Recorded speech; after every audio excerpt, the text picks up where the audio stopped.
Alors l'objectif de cette vidéo, c'est de corriger l'exercice 5 du brevet des collèges d'Amérique du Nord de juin 2018. Un exercice assez court, 6 points, c'est pas énorme. On va parler de symétrie, de translation, donc les transformations dites du plan. Donc l'exercice, vous le voyez, j'espère que vous l'avez lu quand même. Donc vous avez un triangle ABC qui est isocèle en C, donc oui, c'est assez clair. Et on a obtenu le losange ABCD à droite. Vous voyez bien, donc ici, motif numéro 2. On est parti du 1 pour aller au 2. Très simple, première question. Préciser une transformation. Donc une, ça veut dire qu'il y en a peut-être plusieurs, donc on en parlera. Préciser une transformation qui permet de compléter le motif 1 pour arriver au motif 2. C'est-à-dire comment on a réussi à obtenir en fait les deux autres côtés, par quelle transformation du premier triangle est-ce qu'on a pu obtenir le deuxième. Alors la première chose qu'on peut remarquer d'abord, c'est que le triangle en taille n'a pas changé. Donc les transformations possibles, il n'y en a pas 50 000, vous en avez 3. Alors la première, le premier type, c'est ce qu'on appelle les symétries axiales. Donc on en parlera. Ensuite, le deuxième type, c'est les symétries centrales. Le troisième, c'est ce qu'on appelle les translations. Alors, il existe un quatrième type, ça s'appelle les rotations. On tourne autour d'un centre. Mais ici, on voit bien qu'on n'a pas vraiment tourné. Alors on peut quand même l'inclure. D'accord, je vous en parlerai quand même un tout petit peu. Voilà. Alors, la première qui est à peu près évidente dans cet exercice, c'est la symétrie axiale. Donc évidemment, les élèves vont répondre tout de suite symétrie axiale ici. Donc première possibilité, symétrie axiale d'axe AB. Une symétrie axiale, qu'est-ce que c'est? Vous avez une figure, voilà, je prends un triangle, vous avez un axe ici, et chaque point va se retrouver de l'autre côté. Alors à chaque fois, il va falloir tracer, donc, vous voyez, comme un effet miroir ici. Vous prenez un angle droit, vous faites ici des mêmes longueurs, et vous obtenez ici comme ça voilà, une image de chaque point du triangle. Voilà, et ça s'appelle donc une symétrie axiale.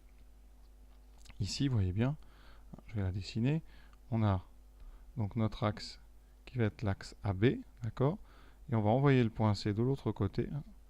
Voilà, et vous voyez bien qu'ici, quand on envoie ici par l'autre côté, on obtient le point D. Pourquoi? Parce qu'on a ici un losange, et un losange, on sait bien que les diagonales se coupent dans leur milieu, donc ici, vous avez milieu, et elles se coupent aussi en angle droit, d'accord? Donc voilà pourquoi on a bien une symétrie axiale. D'ailleurs, dans un losange, il y a deux axes de symétrie, ici, qui sont les deux diagonales, c'est-à-dire AB et CD. Donc ici, on va utiliser l'axe de symétrie AB pour obtenir donc l'image de C qui sera le point D. Donc ça, c'est pareil, il faut connaître les figures et leur axe de symétrie. On a aussi des symétries centrales. Ici, on en a une d'ailleurs, par le centre du losange. Une symétrie centrale, qu'est-ce que c'est? Eh bien, par exemple, vous prenez un losange, voilà. Vous avez ce qu'on appelle le centre, l'intersection des diagonales. Et bien, chaque sommet eh bien, va être envoyé en face. Donc, lui, il va être envoyé vers la droite. Et le sommet du haut, par exemple, va être envoyé par le bas. Donc, c'est différent par rapport aux symétries axiales.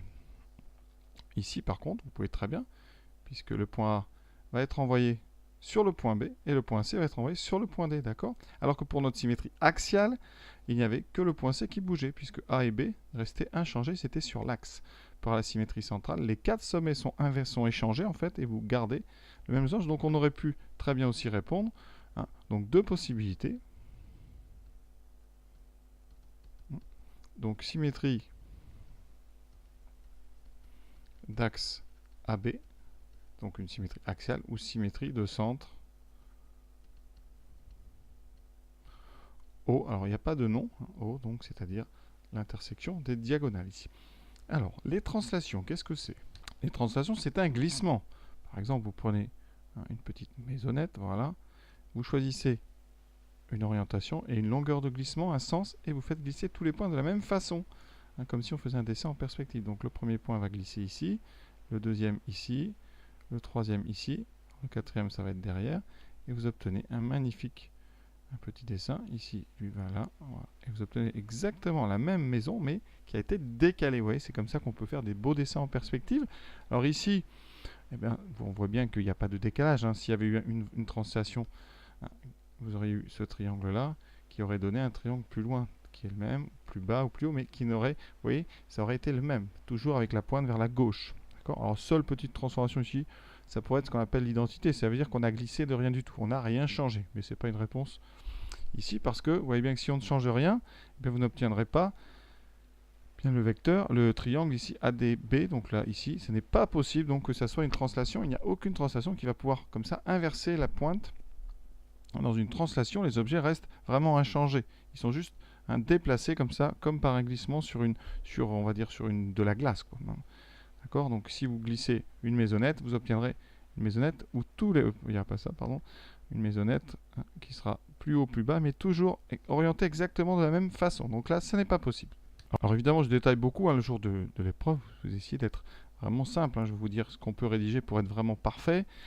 Alors la dernière transformation, tant qu'on y est, ça s'appelle des rotations. Donc vous avez un centre et vous tournez par exemple de 90 degrés dans le sens par exemple des aiguilles du monde. Donc si je prends ma petite maisonnette, alors je vais la mettre tout près pour pas couper, bougeons pas. Si je la mets tout près, donc ici, voilà. Et si je la fais tourner par exemple de 90 degrés, elle va se retrouver. Donc chaque point va tourner, donc ici autour du centre, et ma maisonnette, vous voyez, elle va se retrouver ici. On voit bien qu'elle a tourné. Ici, elle a tourné de 90 degrés dans le sens des aiguilles d'une montre. Ici, nous, on voit bien. Alors, elle pourrait très bien avoir tourné ici, parce que si vous prenez donc le centre ici, vous pouvez très bien considérer qu'on a tourné d'un demi-tour, c'est-à-dire que tout est passé de l'autre côté. D'accord? Donc, on pourrait très bien répondre une rotation d'un demi-tour, sauf que une rotation d'un demi-tour, c'est tout simplement une symétrie centrale. La symétrie centrale, ici de centre haut, c'est une rotation d'un angle d'un demi-tour. Donc voilà. Bon là on est vraiment limite dans le programme et ça me permet comme ça de vous cultiver un petit peu. Donc on va passer à la suite. Donc ça en réponse. Donc symétrie d'axe AB, symétrie de centre haut. Alors pour la rédaction, je vous ai dit comment pourrait-on vraiment rédiger ça de manière vraiment parfaite. Alors la perfection n'existe pas, mais qu'est-ce qu'on pourrait dire? On pourrait évidemment, on va rédiger la symétrie d'axe AB. Donc soit S, la symétrie d'axe AB, d'accord, dans ABCD, losange. On sait que BC, pardon, que AB est perpendiculaire à DC, d'accord, et on sait que AB et DC, donc AB, les segments par contre, les segments, on note ça avec des crochets, d'accord, ABCD se coupent